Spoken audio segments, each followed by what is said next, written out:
একটা ভেন্টিলেটর বিগত সরকার রেখে যায় নাই আমাদের হাতে, একটা মিজেলসের ভ্যাকসিন রেখে যায় নাই। শূন্য হাতে যাত্রা করেছি মাননীয় প্রধানমন্ত্রীকে সাথে নিয়ে ওনার নির্দেশ মতো। আমাদের গাফিলতি কী পাইছেন একটু বলেন?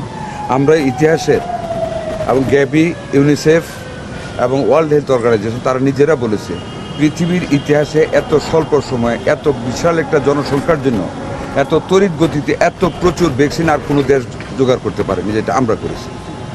আমাদের ডাক্তাররা অনেক পরিশ্রম করে যাচ্ছে। একটা ভেন্টিলেটর বিগত সরকার রেখে যায় নাই আমাদের হাতে, একটা মিজেলসের ভ্যাকসিন রেখে যায় নাই। শূন্য হাতে যাত্রা করেছি মাননীয় প্রধানমন্ত্রীকে সাথে নিয়ে ওনার নির্দেশ মতো, এবং আলহামদুলিল্লাহ আমরা প্রত্যেকটা জায়গায় ভেন্টিলেটর দিতে সক্ষম হয়েছি। আগামী মঙ্গলবার দিন সিএমএস দিতে 12:30টার সময় আমরা আরও 10টা আইসিইউ ইউনিট খুলতেছি 10টা ডিস্ট্রিক্টে, এবং এটা সহ প্রত্যেকটা জায়গায় আমরা 12টা ভেন্টিলেটর এবং প্রত্যেক জায়গায় 12টা একটা করে আমরা অক্সিজেন কনসেন্ট্রেটর দিচ্ছি, যাতে করে অ্যাকিউট রোগীদের বেলায় আরও বেশি সেবা দেওয়া যায়। সিপ্যাপ না ওটা সিপ্যাপ আমাদের আইসিডিডব্লিউর একজন ডক্টর তাহমিদ, উনি একটা প্রসেস ওই অক্সিজেনের জন্য যদি লাং বেশি ভেন্টিলেটরে কাজ না করে লাংকে গ্যাপ সৃষ্টি করার জন্য বাবল সেভ এটা একটা নতুন প্রসার করেছে, ওইটাও আমরা দিচ্ছি বাচ্চাদেরকে। আমাদের দেশে বা আন্তর্জাতিকভাবে অ্যাভেলেবল এমন কোনো ট্রিটমেন্টের দ্বারা নেই যেটা আমরা করতেছি না, বাট পুষ্টির অভাব একটা বিরাট কারণ। এখন এগুলি আমরা রেট্রোগ্রেড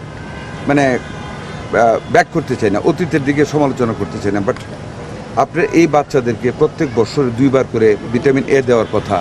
2024-এ লাস্ট দেওয়া হয়েছে একবার, 2025-এ কোনো ভিটামিন এ ক্যাম্পেনিং হয় নাই। আমরা মাত্র এখন শুরু করেছি। আগামী জুন মাসের 10 তারিখের মধ্যে আমরা প্রচুর পরিমাণে ভিটামিন এ ইউনিসেফের কাছ থেকে পাচ্ছি, এবং দেশব্যাপী আমরা এটা করে যাব। মায়েদের শরীরে পুষ্টির অভাব, বাচ্চারা পুষ্টি নিতে পারে না, ব্রেস্ট ফিডিং কম হচ্ছে, সিজারিয়ান বাচ্চাদের মায়ের শাল দুধ খাওয়ানো হচ্ছে না, বিভিন্ন কারণে বাচ্চারা পুষ্টি নিয়ে গ্রোথ করতে পারছে না, যেটার জন্য হাম বেশি আক্রমণ করতেছে। আমারও তো হাম হয়েছে। আগের দিন হামকে গামাসির বড় ভাই বলতো গ্রামের মানুষ, কিন্তু এখন কিন্তু হামটা অন্য রূপে এসেছে। আমরা ট্রাই করতেছি, আপনারাও সহযোগিতা করতেছেন, আপনাদের প্রতি আমরা কৃতজ্ঞ। আমরা মৃত্যু তালিকা প্রত্যেকটা আমাদের গ্রামের গুলিতে আসতে আদার দেন ঢাকা সিটি তো কম। ঢাকা সিটিতে প্রাইভেট হসপিটালে যেটা হচ্ছে এটা আমরা কাউন্টে নিচ্ছি। আমাদের বিভিন্ন হসপিটালের জুরিডিকশনের ভিতরে যেগুলি আছে আমরা খবর নিয়ে চেষ্টা করছি, তবে ভুল তো দু একটা হয়ে যেতে পারে, দালাল তো গ্রেফতার করতেছি। বলেন আপনারাও একটু সাহায্য করেন। হৃদয় হসপিটাল কোন জায়গাটা, লোকেশনটা বলবেন? না, আছে তো অনেকগুলি, আমি নিজেও তো 7-8টা ভিজিট করেছি, আমার ডাক্তার।